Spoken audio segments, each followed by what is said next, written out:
He had sent for a wife the way a man sends for a new axle or a sack of seed. It was a practical matter, a line item in the ledger of survival. The advertisement promised a respectable woman of good character, and in return for passage and board, she would be his wife. He expected a pair of hands for the cooking and mending, a quiet presence to satisfy the homesteading laws that favored a married man. He did not expect the woman who stepped out of the carriage into the brutal glare of the afternoon sun, a slash of dark red silk in a world of dust and bleached wood. She was small, fine-boned, and held her head at an angle that was not defiance, but an unshakable, private dignity. In one hand, she carried a single, dark brown suitcase, its leather corners scuffed and worn from a journey that had crossed an ocean and a continent. Amos Blackwood was a giant of a man, built of long bone and hard muscle, his silence as vast as the plains around them. He stood on the boardwalk, a mountain in faded denim, and watched her approach. He had been told her name was Unmai. He did not say it. He merely nodded, the gesture curt, and took the heavy suitcase from her grasp. It was heavier than it looked. "The wagon is this way," he said, his voice a low rumble, like stones moving deep underground. Unmai said nothing. She simply inclined her head and followed him, her steps measured and silent in her soft-soled shoes. The townsfolk stared. They saw the giant rancher who had buried both his parents last fall, and the impossible, doll-like woman in a dress the color of wine and embers. They saw a bargain of desperation, a curiosity. Unmai saw only the back of the man who was now her husband, a wall of faded blue cotton that blocked out the sun. She felt the heat rising from the dirt street, a dry, predatory heat she had never known. The air smelled of dust, horse, and something else, something like baked emptiness. Her hand tightened on the small, hidden packet of seeds in her pocket, a tiny anchor to a world that no longer existed for her. This was her new life. A giant, a patch of dust, and a single brown suitcase that held everything she had left.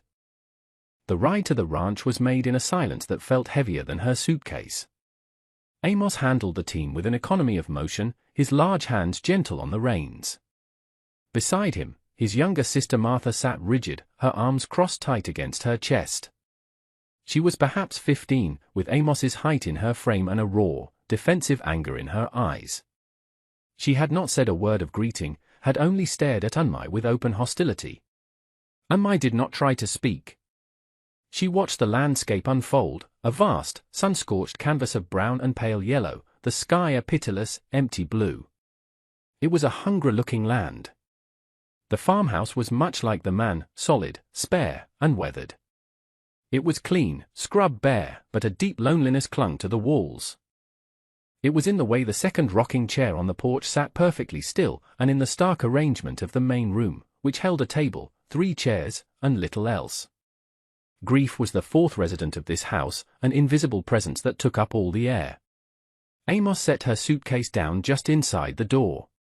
He gestured to a small room off the main living space. It contained a narrow bed with a patched quilt and a small, empty wardrobe. "This is yours," he stated. He did not say our room. The line was drawn. He turned back to the main room, his shadow falling long across the floorboards.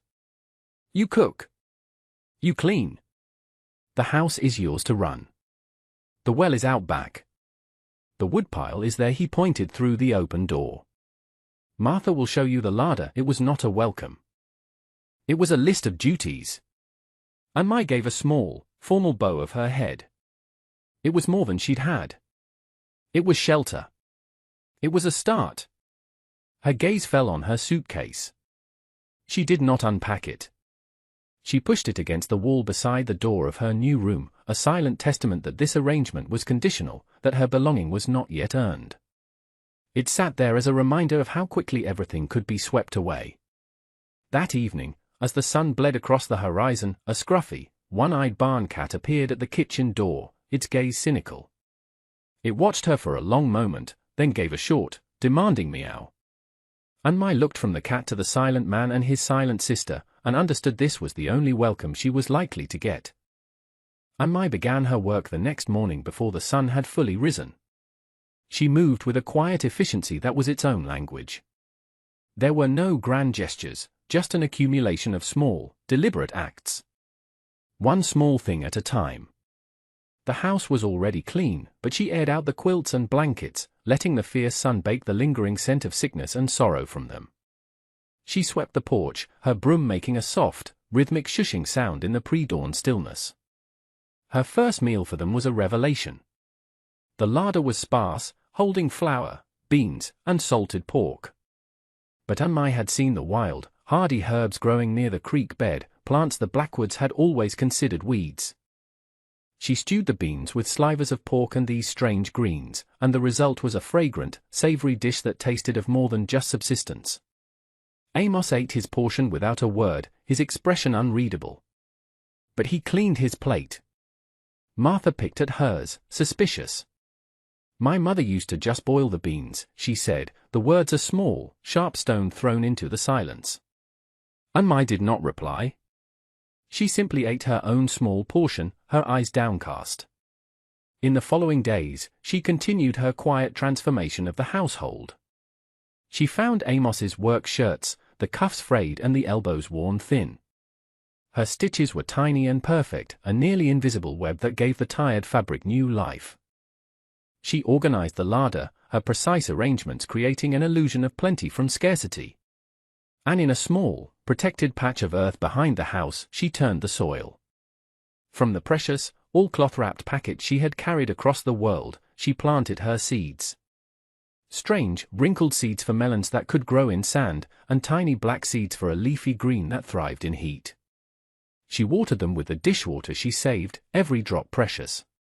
Amos would see her from a distance, a small figure in a borrowed apron, kneeling in the dirt.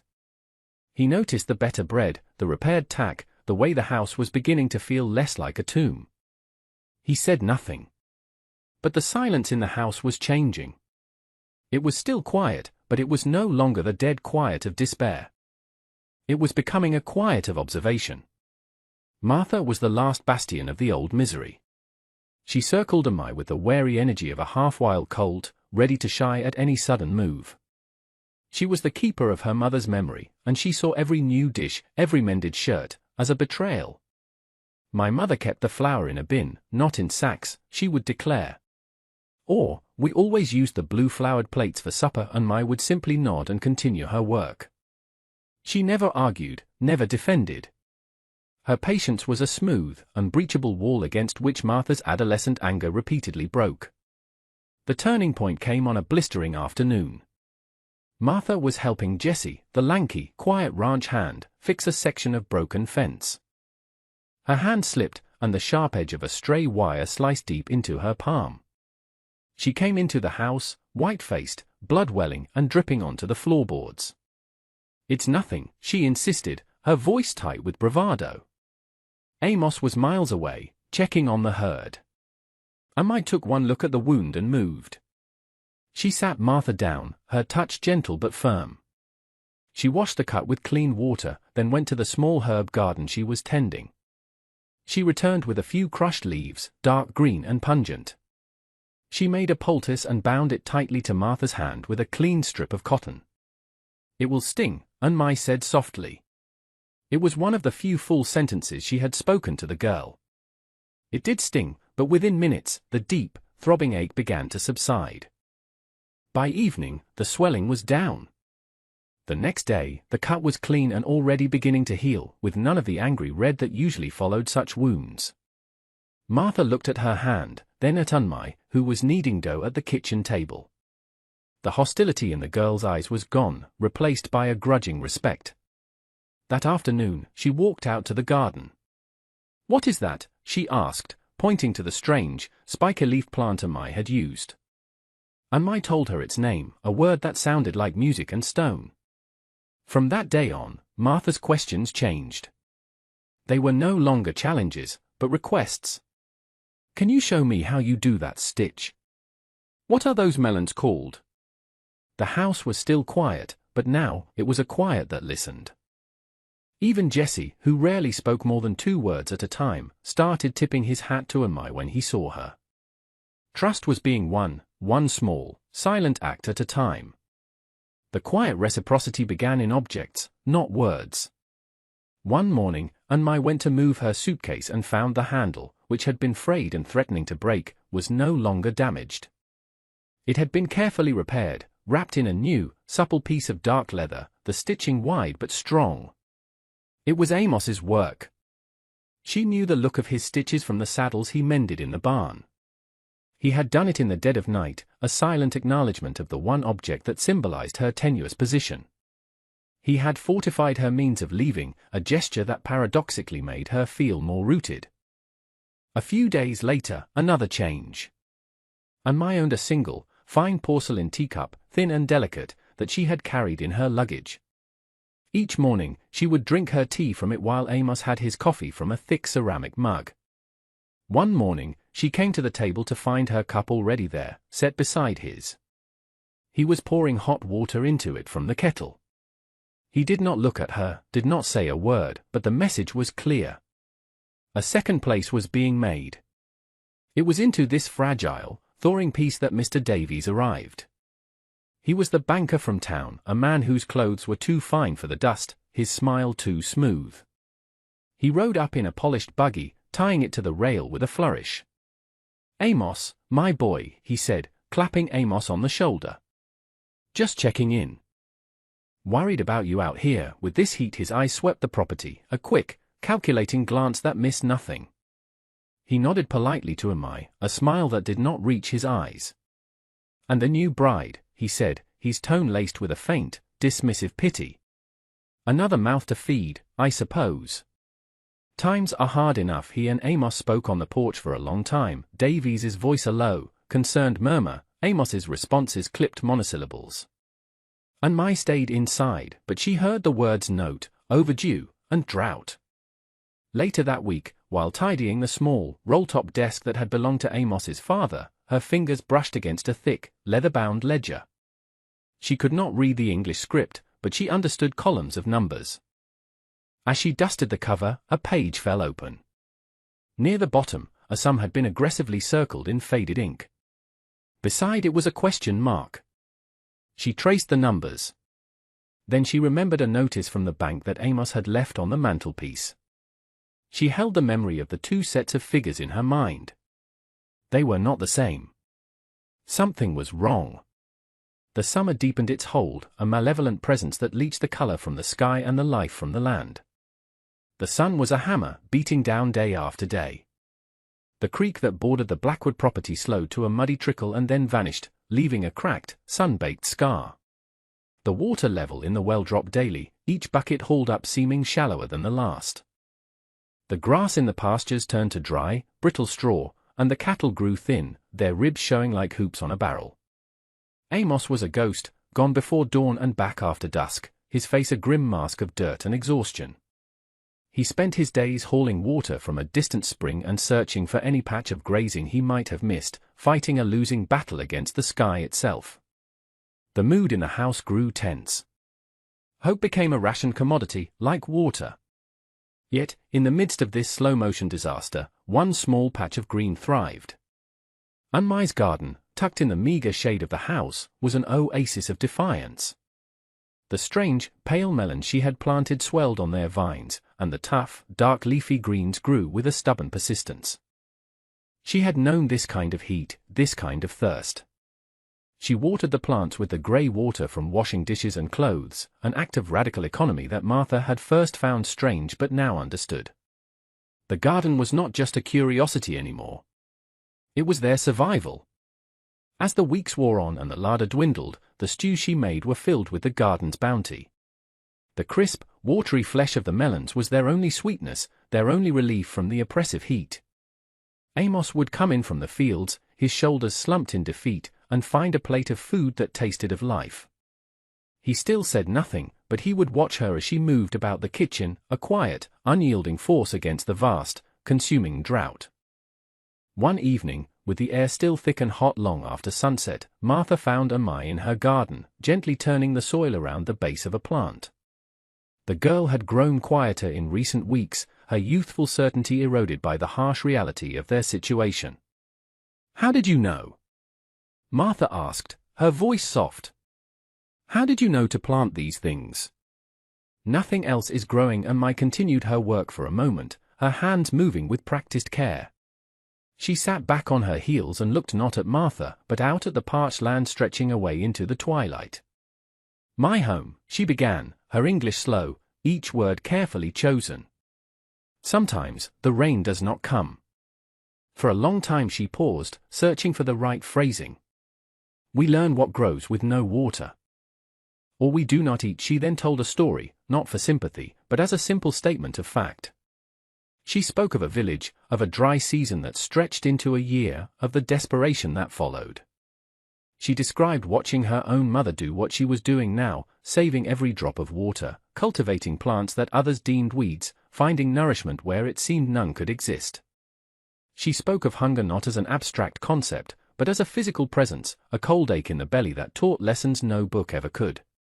Her story was spare, unadorned with emotion, but it explained everything. It explained her habit of taking the smallest portion. It explained her meticulous care with every grain of flour.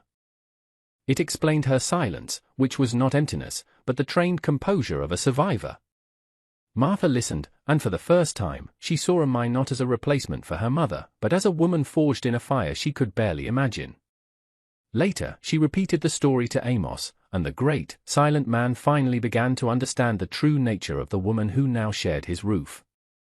Mr. Davies chose his moment perfectly. He arrived when the ranch was at its lowest ebb, the cattle gaunt and the well dangerously low. This time, his polished buggy seemed like an insult. He did not bother with pleasantries, his smile from the previous visit completely gone, replaced by a mask of grim, professional regret. He stood on the porch with Amos, a sheaf of papers in his hand. "I'm sorry, Amos," he said, his voice carrying the false weight of sympathy. "The bank has been more than patient. But this drought, your note is simply too far in arrears." He gestured vaguely at the desolate landscape. "This land is killing you. It killed your father, trying to hold on to it." He let the cruel words hang in the air before pressing his advantage. "My offer still stands. It's a fair price. More than fair, under the circumstances. Enough to pay your debts and start fresh somewhere else. Somewhere with more rain." His eyes flickered toward the house, where Amai was standing in the doorway, listening.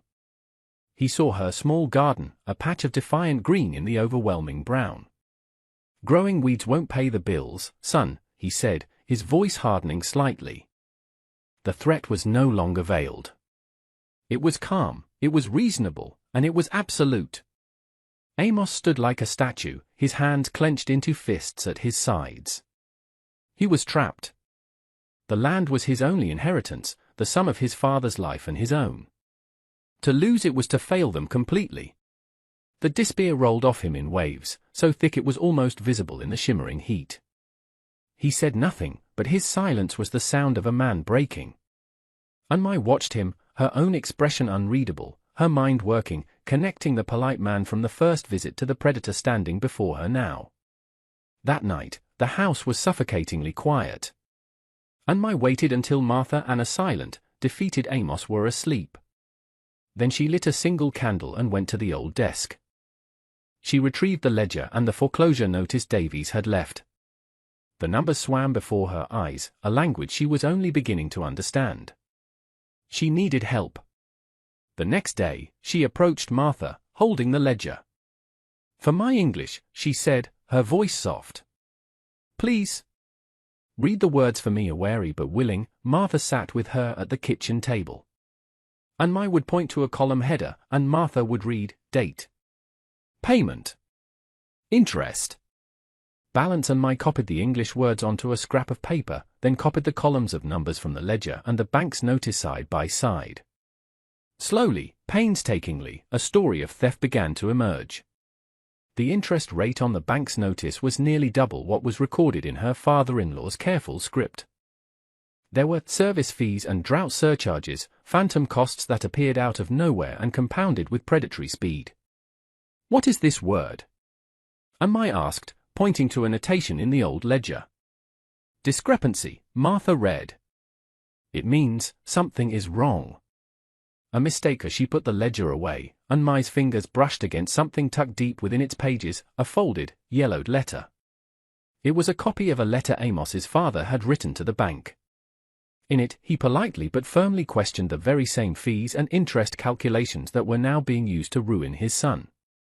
The letter was dated 2 weeks before the fever had swept through the valley and taken him. Mai carefully folded the letter and placed it with her neatly copied columns of figures. She looked at her work, the quiet, damning evidence. Then her eyes went to the brown suitcase that still stood by her door. It had been her anchor, her escape plan. Now, it felt like a question. Was this a fight she could win? Or was this a house built on sand, ready to be washed away? For the first time, the thought of leaving felt not like a relief, but like a loss. Mr. Davies did not come alone. He arrived 2 days later with the town sheriff, a tall, weary-looking man named Peterson. The banker's demeanor was somber, official. This was the end. Amos met them on the porch, his face pale beneath its layer of sun and dust.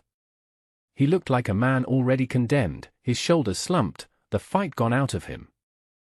Martha stood just inside the doorway, her hand over her mouth, tears tracking paths through the dust on her cheeks.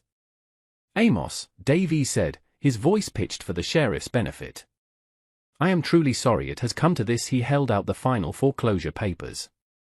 At that moment, the screen door creaked open. Mai stepped out onto the porch. She was not wearing her red cheongsam, but a simple work dress. She was not holding a weapon. In her hands, she held several sheets of paper and the old ledger.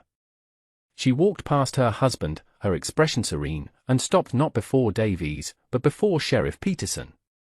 She did not raise her voice. She did not weep. Sheriff, she said, her voice quiet but carrying in the stillness. Please. She laid the papers out on the porch railing, a makeshift table. With one steady, slender finger, she pointed to a column of figures she had copied. This number, she said clearly. From his father's book. Then she pointed to the corresponding column on the bank's foreclosure notice. This number. From the bank. She paused, letting the lawman's eyes follow her finger. They are not the same. She then produced the folded letter. His father wrote to the bank, she said, handing it directly to the sheriff. He asked about the numbers. Then, he was gone. Davies began to bluster, sputtering about complicated finances and a farmer's ignorance. But Sheriff Peterson was not looking at him. He was looking at the evidence laid bare. The clear, methodical columns Mai had drawn. The damning letter. The stark difference between the two sets of books.